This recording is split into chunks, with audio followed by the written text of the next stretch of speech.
Yo creo que mis predecesoras, la doctora Caballero y la doctora Casas, han hablado básicamente de lo que es el error médico desde el punto de vista de lo que significa el acto médico y luego de sus repercusiones legales. Sin embargo, mi intención es sobre todo hacer énfasis en lo que la bioética tiene que hacer con ese acto médico. ¿Cómo es el proceso mental que cada uno de nosotros tenemos que tener para tomar una decisión ética? Porque la bioética no es solo una intención, ni una casuística, ni muchísimo menos es un ejercicio de democracia. Por eso, en parte, el modelo que existe actualmente de los comités hospitalarios de bioética es un modelo que no nos lleva sino a un ejercicio dialéctico o un ejercicio de fuerza, porque en realidad no toda la sociedad está representada y aunque lo estuviera, pues en realidad no se requiere ni siquiera eso. Lo que se requiere es buscar la verdad. Y un poco basada en este ejercicio, si ustedes quieren críticos, de que no crean que lo estoy haciendo porque ya están a lo mejor cansados a estas horas, y ni muchísimo menos, pero porque realmente así lo considero. La bioética se va a basar sobre todo en lo que es la razón, y la razón es el intelecto que va a examinar, a comparar, a juzgar una acción, y una vez que lo ha hecho, va a crear una apetencia, es decir, un cierto placer en la voluntad, de tal manera que la voluntad se va a mover hacia ese bien que se persigue. Está mediada, lógicamente, por la inteligencia, por la afectividad, por las creencias y por conceptos aprendidos. Y desde ese punto de vista, sus posibilidades son limitadas, porque no es solo la inteligencia objetiva, es también la inteligencia de las emociones, en particular de las emociones que nos causan experiencias pasadas, no tanto de las emociones solo que tengamos en el momento. Y por ello, a pesar de la razón y a pesar de la inteligencia y a pesar de los títulos que ostentemos, no siempre vamos a poder evaluar ni actuar racionalmente. Y creo que este es el primer ejercicio.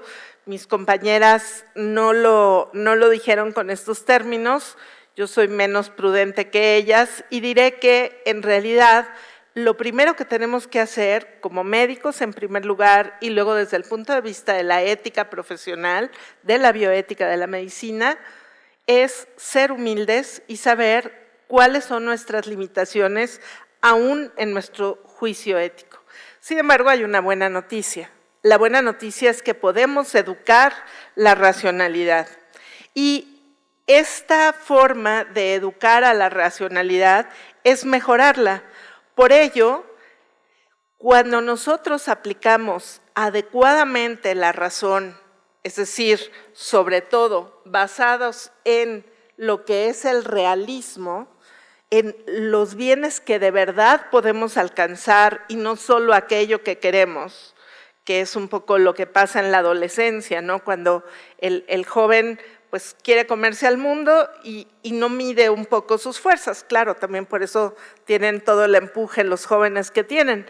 Pero en el adulto tenemos que medir con realismo y educar esos sentimientos, ni para, digamos, echarnos hacia atrás, ni tampoco para desilusionarnos cuando no podemos alcanzar esos bienes que estamos persiguiendo. Entonces, esto es lo que hace que a veces el paciente, por ejemplo, pierde el sentido de su vida y entonces considera que su vida no vale la pena. ¿Y cuántas veces, en lugar de sugerirle que, bueno, que se haga solo lo que el paciente pide, ya lo explicó muy bien la doctora Casas, y dijo que en esa autonomía también está la autonomía prescriptiva del médico. Y en esa autonomía prescriptiva del médico, sin duda alguna, está el volver a ayudar al paciente a encontrar unas razones basadas en la realidad, en el realismo, en educar esa inteligencia emocional que llaman algunos psiquiatras. Entonces, esta razón es lo que va a impulsar al juicio ético, lo va a guiar, pero no tan objetivamente como todos quisiéramos, esa es la intención, pero no, ya lo dije antes, la bioética no es solo intenciones, y este juicio ético es parte de la lógica. Imagínense, de la lógica que es la base de las matemáticas de 1 más 1 son 2, bueno, pues así de fuerte es la lógica también con el juicio ético, solo que la razón puede obnubilarse cuando buscamos el bien. Puede ser que no vea con toda claridad cuál es el bien y de alguna manera por eso llega a juicios que no van de acuerdo con algo. Entonces, ¿cómo vamos a hacer para nuestro juicio ético? Bueno, pues justamente para eso la bioética une varias disciplinas, no es solo una pluridisciplina, es realmente una nueva disciplina, una transdisciplina, dicen algunos autores, es decir, es como no deja uno de palpar las partes, pero sin embargo ya se logró crear algo diferente, algo nuevo. Y entonces lo primero que tiene que hacer es poner, digamos, sobre la mesa cuál es el concepto de persona del cual se parte. Voy a hablar de eso al final. La penúltima diapositiva va a ser justamente sobre el concepto de persona, pero guárdenme esto por un momento nada más. Y de ese concepto de persona van a emerger justamente la escala de valores contra la cual nosotros vamos a comparar el acto médico, el posible procedimiento, el posible protocolo de investigación, etcétera. Justamente contra esa jerarquía de valores o escala de valores que no son tomados al azar, surgen de un concepto antropológico. Bien, ¿cuáles son las características entonces de la metodología en bioética?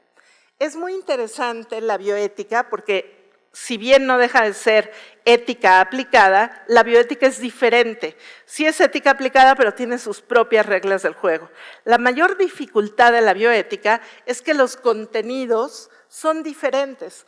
En la vida se nos hubiera ocurrido, bueno, vamos, ni hace siquiera 20 años, que el concepto de familia iba a cambiar, que el concepto de inicio o de final de la vida iba a cambiar, que el concepto de lo que es la corporeidad humana iba a cambiar. Hoy en día, con todo lo que vemos de biotecnología, que bueno, ya se implanta en la persona, incluso a nivel genético, pues claro que ha cambiado la corporeidad de la persona. Entonces, realmente los temas de la bioética son diferentes. Y por otro lado, la naturaleza de los mismos involucran dos tipos de conocimiento. Un conocimiento que se reduce a aquello que podemos hacer evidente, como es toda la ciencia cuantificable en la cual fuimos entrenados todos. Y por otro lado, el conocimiento que tiene que ver con los valores, y los valores no los podemos evidenciar cuantitativamente, los tenemos que evidenciar desde una metodología argumentativa, epistemológica, comparativa, etcétera. Entonces, es un poco casi como mezclar agua con aceite. Entonces, ¿cómo es que funciona esto? Lo primero, tenemos que definir cuál es el bien que se busca. Y recuerden, ese bien va a depender del concepto de persona que tengamos, ¿de acuerdo? Ese que voy a decir casi al final. Entonces, este marco teórico del que se parte nos va a dar unos límites, los límites que da el propio concepto de persona del cual nosotros vamos a partir, esa jerarquía que nos da ese concepto de persona y luego la propia metodología científica. Es decir, que como ya lo demostraron las doctoras en las dos pláticas anteriores, lo primero es vamos a definir lo que es el problema, ¿no? Vamos a ver de qué partes está hecho ese problema, un poco a disecar todas las partes del problema, la parte jurídica, la parte, digamos, propia de la medicina y de otras ciencias. A veces la economía, la política, la sociología están imbrincadas en nuestro problema. Entonces, luego vamos a tratar de conciliar el conocimiento medible, cuantificable, con el conocimiento de los valores, como decíamos. Solo que la bioética no es solo la suma, así como concatenada de esos campos de conocimientos. Ya decía que algunos autores incluso la llaman transdisciplinaria, no solo multidisciplinaria, ¿no? Y que el juicio se construye basado en verdades y en bienes. Es decir, en lo que la razón ve, aun si la razón se equivocó o parcialmente llegó a ellos, pero no solo en la afectividad. La razón toma en cuenta la afectividad, pero no es solo en la intención, en pobrecito, a ver qué quiere, etcétera, ¿no? Y desde luego la prescripción de lo que es el juicio ético va a surgir de estas diferentes aristas que cada una de las ramas del conocimiento está viendo de la realidad. De nuevo, no es de las intenciones. Entonces, ¿cómo justificamos a la bioética? Bueno, justificamos a la bioética en cuanto a todas las ciencias biomédicas, no solamente la medicina propiamente dicha, al aplicar los resultados, al diseñar un procedimiento, al ver cuál va a ser la finalidad en la metodología de aplicación y en la metodología de investigación de ese conocimiento y evidentemente tratando de integrar todo esto. Entonces, vamos a tratar de separar entre hechos y valores y luego los vamos a tener que volver a conjugar. En primer lugar, porque a veces progreso científico-técnico amenaza lo que es la dignidad del hombre. ¿Y cómo vamos a definir la dignidad humana? Porque siempre estamos hablando de dignidad humana y sin embargo no siempre la hemos definido con claridad. La dignidad humana es todo aquello que no contradice a la naturaleza o esencia de la persona. Entonces, dignidad humana es aquello que no contradice lo que somos.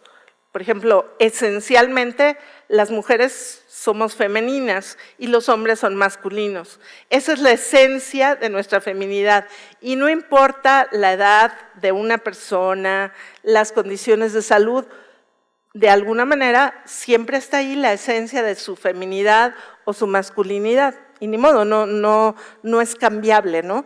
Entonces, de la misma manera, bueno, la esencia de lo humano no depende ni de la raza, ni de la edad, ni del sexo, ni de las condiciones de salud, ni del grado de la inteligencia. Es esa esencia, eso es lo básico para que no pasemos por encima de la dignidad de la persona. Entonces, todo lo importante, digamos, es que siempre todos los progresos estén orientados justamente al servicio de potenciar esa dignidad de la persona.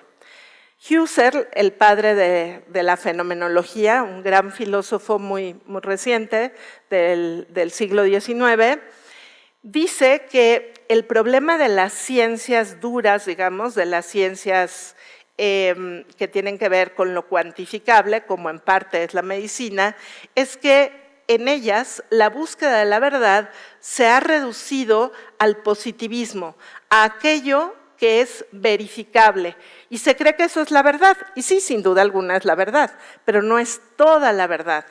Todo el resto parecería como si fuera algo subjetivo, por ejemplo, el valor de algo, ¿no? ¿Cuánto vale este paciente? No, es que la pregunta no es cuánto vale, es ¿vale o no vale? Claro, si es persona, pues sí vale, ¿no? Entonces, más bien, siempre vale. Entonces, de alguna manera, esta otra parte de los valores parece como si no tuvieran que ser tomados en cuenta por el progreso científico, y esto es un error porque también es parte de la realidad, ¿no? De la realidad de la persona y de la realidad de la vida. Entonces, ahora sí la tan prometida diapositiva acerca de ese concepto de persona. Hay muchas subcorrientes en cuanto a esto, pero digamos 4 de ellas muy abocadas, digamos, muy utilizadas dentro de la bioética, son el liberalismo, que propone que la persona lo es siempre y cuando tenga capacidad de autonomía. Y obviamente, si pierde esta capacidad, entonces la persona deja de ser persona. Es solo un ser humano, pero no es persona. El utilitarismo, que no hay que confundir, a veces los alumnos dicen, no, es que, pues bueno, es que tal persona quiere cobrar mucho, lo que sea, es que es muy utilitarista. Les digo, no confundir eso con el utilitarismo. El utilitarismo lo que busca es definir a la persona según su grado de utilidad social. Entonces, toda persona que, porque aún no llega a ser útil, porque es un niño, porque es un embrión, etcétera, o bien ya no es útil porque ha perdido sus capacidades intelectuales o motoras o ambas, de alguna manera deja de ser persona o todavía no es persona. Y ahí el utilitarismo, pues digamos que va a tratar de resolver sus dilemas a través de la fórmula del máximo placer para el mayor número de personas. En el naturalismo, la persona lo es según sus capacidades biológicas y sobre todo el predominio del sistema nervioso central. Y en el personalismo, la persona tiene una dignidad inalienable, es decir, lo que ya explicaba yo, que la dignidad es igual a la esencia de la persona. Y desde este punto de vista, toda persona tiene el mismo valor ontológico. Entonces, el dilema ético va a analizar todos los componentes y luego con la jerarquía de valores, de donde van a emerger principios, normas y lineamientos jurídicos, se va a poder realizar el juicio ético. Así es que, bueno, pues eso sería todo. Muchas gracias.